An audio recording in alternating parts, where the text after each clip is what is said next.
Bonjour, c'est Cryptoly, j'espère que vous allez bien en ce jeudi 5 octobre 2023. C'est avec plaisir qu'on se retrouve aujourd'hui pour parler BTC, pour parler crypto. Au programme d'aujourd'hui, nous allons parler pétrole, nous allons parler régulation de la crypto aux USA, on va parler forcément du cours du BTC, l'accélération haussière qu'on a eue, la continuité de l'accélération haussière qu'on a eue, et le retournement qu'on n'a pas eu, justement. On regarde tout ça ensemble tout de suite.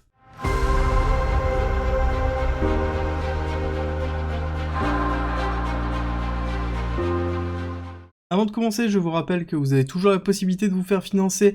le parcours pédagogique, donc qui est une formation de plus de 60 heures de contenu dans lequel vous retrouvez tout pour pouvoir faire du trading, de l'investissement, comprendre la crypto, la DeFi, l'analyse technique, absolument tout directement. Donc c'est une formation qui vaut 400 € et vous avez moyen de vous la faire financer directement avec notre partenaire AvaTrading. Il suffit simplement de déposer 500 € sur leur plateforme et d'utiliser la plateforme. Votre formation sera 100% financée. On attaque les nouvelles en parlant de la législation crypto avec ce dont je vous ai parlé hier. Au départ du leader des Républicains, donc Patrick T. McHenry. Forcément, la législation crypto qui était en attente de vote va devoir patienter, va devoir attendre justement que cette position soit à nouveau remplie et de façon permanente. Donc il va falloir patienter, je pense que ça va facilement retarder à 2024, début 2024. Bon, on voit un peu un alignement, début 2024, régulation, potentiellement acceptation ou refus ou retard encore des ETF sur le spot BTC. Bon, on voit quand même un alignement des planètes. On continue avec Polygon, un nouveau co-founder est en train de partir, donc c'est le deuxième depuis début 2023. Donc pour rappel, il y a pas de quoi s'inquiéter. Généralement, c'est des projets qui sont annexes à Polygon et ils étaient 10 co-founders, donc on est quand même relativement loin d'avoir la totalité des personnes qui partent de Polygon. C'est juste que, vu ce qui est en train de se passer au niveau de Polygon et de l'avancée de Polygon, bon, à un moment donné, il y a peut-être d'autres projets à construire à côté, ce qui est en même temps normal quand on est entrepreneur et qu'on a envie de construire de nouvelles choses. Il faut justement se séparer de son projet d'origine pour aller développer d'autres choses, et ça permet d'avoir un écosystème qui grandit, et c'est important pour la crypto. On continue avec les CBDC qui sont en train d'être lancés potentiellement par la Bank of Corée qui veut lancer une première phase de test. Bon, ça reste dans la même idée. En même temps, en Corée, on a l'habitude d'avoir de la surveillance, donc je pense qu'il y aura une très belle acceptation des CBDC. Avec ce qui s'est passé au niveau du Covid, il y a eu un renforcement vraiment impressionnant des outils de surveillance, et le CBDC, je pense, en fera partie. On revient sur une nouvelle de JP Morgan, une note interne de JP Morgan qui a été sortie par Investing, donc le 4 octobre 2023, donc hier à 17 h, dans lequel on nous dit concrètement que c'est pas fini, on va encore souffrir, parce que on a l'indice de la peur des investisseurs qui est passé au taux le plus élevé. En même temps, j'ai envie de vous dire, c'est normal vu ce qui est en train de se passer, c'est tout à fait logique, on commence à voir la rotation au niveau des obligations, c'est quelque chose qui est plutôt classique, et oui, les actions vont continuer potentiellement à saigner, mais de là à dire que c'est potentiellement 2008, on était ici, voilà, nous ne disons pas que la situation actuelle est la même qu'en 2007-2008, mais il y a suffisamment de similitudes pour justifier une prudence. Bon, on dit pas que c'est ça, mais quand même faites attention. Bon, vous savez très bien ce que ça veut dire, généralement quand c'est comme ça, c'est que on attend potentiellement un rebond, ce qui serait tout à fait en même temps classique, on verra tout à l'heure quand on ira voir le SP500. Concernant pétrole, on a eu l'OPEP+,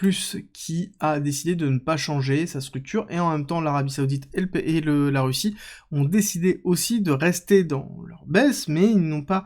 accentué leur baisse. C'était un petit peu la peur du marché, mais en même temps, on va se poser la question de est-ce qu'ils vont être capables de le faire. L'Arabie Saoudite, vu la baisse du prix du pétrole que l'on a eu déjà, et la partie basse, a eu l'année 2023 plutôt dans le rouge, hein, clairement au niveau de sa balance, alors que c'est assez rare, on se retrouve quand même dans une balance qui est relativement élevée, mais en même temps, la diminution de la production sous-entend oui, potentiellement une augmentation du prix, mais surtout une diminution du nombre de barils qui peut être vendu, donc sous-entendu une diminution totale du chiffre d'affaires. Et ça, c'est vrai, et donc forcément, ça va jouer beaucoup au niveau de l'Arabie Saoudite, sa capacité à pouvoir continuer à tenir cette baisse des taux, et surtout à se dire, est-ce que je vais être capable de baisser plus la production pour impacter le prix à la hausse du pétrole. On n'oublie pas que le pétrole est vraiment une arme de politique internationale, et c'est pour ça que je me dis que oui, c'est compliqué pour eux, mais en même temps, ils ont envie de le faire parce qu'ils savent qu'ils ont une réserve qui est limitée, que cette réserve doit leur suffire pour faire la transition, donc à un moment donné, il faut un prix du pétrole fort pour pouvoir en tirer le maximum sur ce qui leur reste. Donc c'est tout à fait normal d'avoir des tensions politiques au niveau du prix, parce que on se retrouve vraiment dans des pays dans lesquels on dépend vraiment de l'exportation, que ce soit du pétrole ou du gaz, sur la gestion de leur budget. Donc forcément, on va avoir à un moment donné un équilibre qui va se faire. On ne peut pas continuer à diminuer, ça sous-entend qu'on vend de moins en moins, et si le prix n'arrive pas à augmenter pour compenser ça, à ce moment-là, dans tous les cas, on diminue le budget qui est alloué pour le reste des actions. Et c'est pour ça qu'on voit vraiment le pétrole ici, la grosse cassure. On avait dit que ici, si on tenait pas ce support, on allait accélérer pour aller chercher les 83, on voit que c'est en train de se faire avec une grosse bougie sur la validation du fait qu'il n'y a pas d'augmentation de la réduction du nombre de barils proposés par l'Arabie Saoudite et la Russie, donc on a bien une stabilisation, et je pense que les nouvelles d'augmentation de la restriction ne risquent pas d'arriver tout de suite, donc on aura une continuité pour aller soit retester, donc 83 comme on a dit, prochain niveau 80, et là dans les 80 on verra est-ce qu'on a quelque chose qui se stabilise. Je pense que c'est le prix à peu près cohérent au niveau de la distribution du pétrole que l'on pourrait avoir, bien qu'on a un pétrole qui est en dessous des frais de production générale, ça je pense qu'on discutera à un moment donné,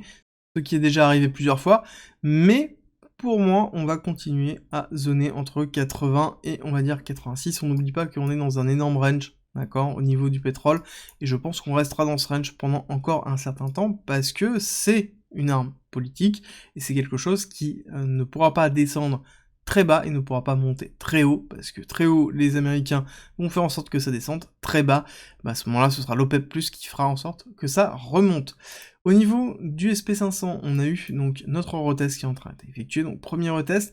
Intéressant de voir qu'on est en train ici de consolider au-dessus en début de journée. On rappelle que 70% du temps, on finit dans l'autre sens. Donc là, on aurait la continuité du retest pour faire une continuité baissière. Si jamais ce n'est pas validé, ça sous-entend que là, on va directement casser tout de suite et s'enfoncer pour aller chercher ici le 1,618, à terme les 4100. Par contre, si on consolide au-dessus et qu'on arrive à consolider par là, comme ça, à ce moment-là, on aura un potentiel pour aller casser cette zone-là. D'accord? Ça sous-entend qu'on ira visiter le retest qu'on avait laissé depuis longtemps, ici 4400. Donc avec un rebond effectif sur la fin d'année, donc certainement la fin du trimestre, donc octobre, novembre, et un petit bout de décembre, et encore un petit bout de décembre, je suis pas sûr, donc on aurait potentiellement 1 ou 2, 3 semaines, 4 semaines vraiment vertes, avec quelques oscillations rouges au milieu, dans lesquelles on pourrait recompenser pour retester cette partie-là et se renfoncer, et donc on aurait une dynamique qui serait première impulsion, on touche le 1, on retrace,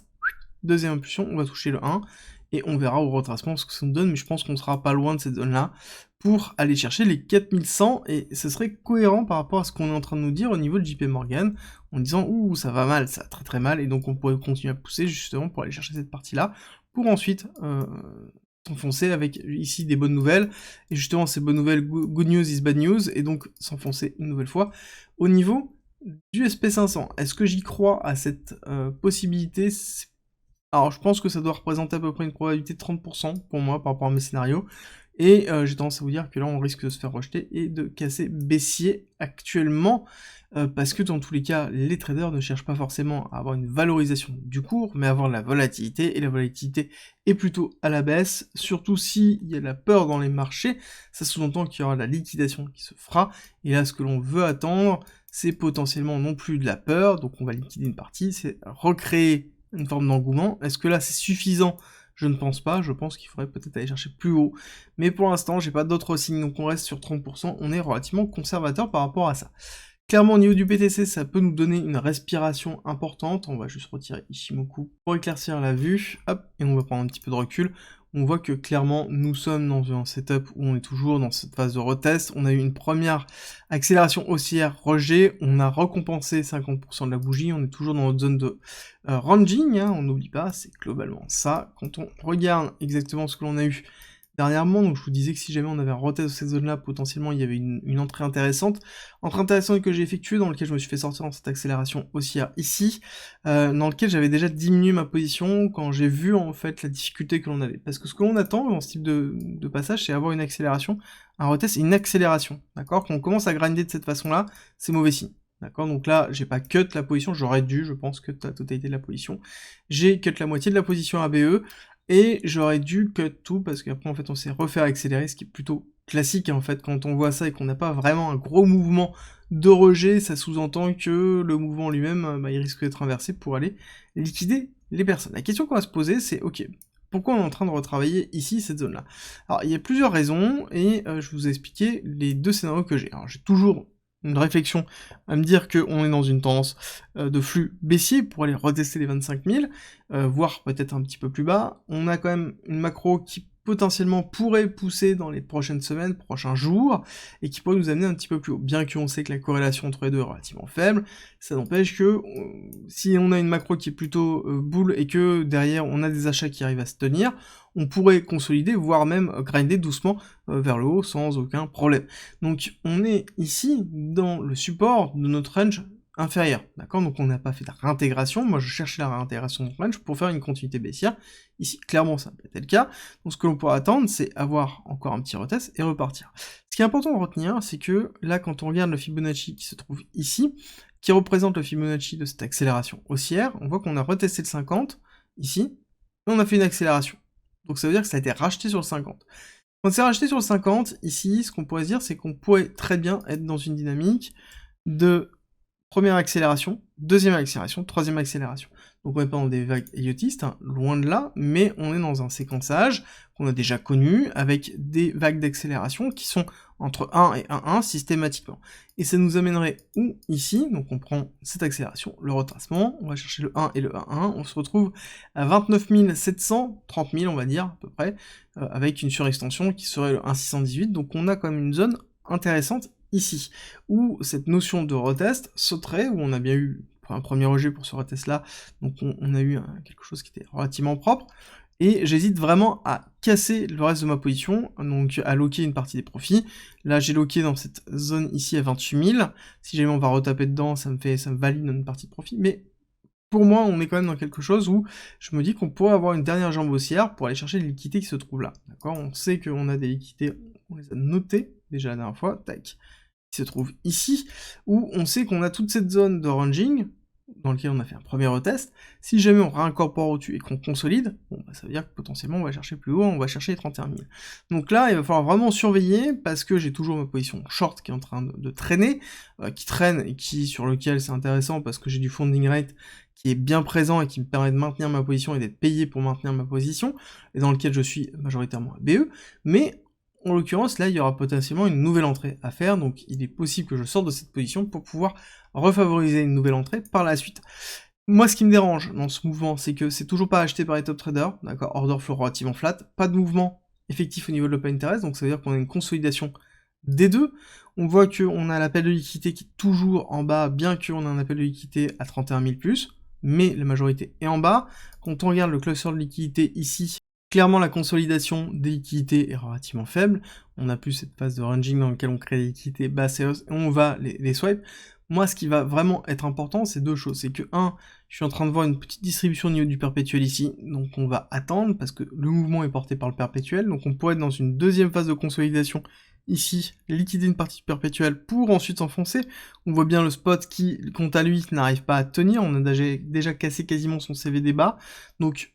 pour moi, on a quelque chose qui est pas convaincant, d'accord, qui est vraiment pas convaincant, donc je garde ici la probabilité d'une continuité baissière, et pour moi, il y a des grandes chances que même si on fait ici premier retracement, donc accélération baissière, retracement, continuité baissière, chose que j'ai en tête, je ne suis pas sûr qu'on casse les 26 000, d'accord? Je ne suis pas sûr qu'on casse cette zone-là de liquidité. Ou si on va les chercher, on va juste les chercher avec une petite mèche pour ensuite repartir. Là, il va falloir faire attention, potentiellement avoir un nouveau retest de 25 000, quelque chose qui pourrait être effectif comme ça, si jamais on est dans le scénario de continuité baissière, hop, on casse baissier, on va chercher ici, on va consolider, on repart là, et là on statuera, est-ce qu'on est dans une déviation, on réinstaure et on va s'enfoncer avec du volume. Là à ce moment-là j'aurai un véritable signal pour aller chercher 25 000, sinon j'aurai une forme de grinding dans lequel je me dis ok, ben on est en train de former un nouveau range qui se situera ici pour travailler. Bon, là c'est pas encore statué, on va prendre un petit peu de recul, on est déjà jeudi, hein, on le rappelle, donc ça sous-entend que bientôt on va retrouver dans une forme flat, donc ce qui serait intéressant c'est soit d'avoir une instantiation au-dessus et qu'on consolide au-dessus, ou à ce moment-là en dessous, mais qu'on ait un sens, d'accord, qu'on reste pas entre les deux comme ça. Ça, ce serait le pire parce qu'on aura une forme d'incertitude, et au niveau du timing, pour nous, ce sera un petit peu plus compliqué pour rentrer sur le marché. J'espère que cette vidéo vous a plu, si c'est le cas, n'oubliez pas de me laisser un like et un commentaire, ça me fait toujours très plaisir, et nous, on se retrouve pour Avax dans quelques heures à 13h30.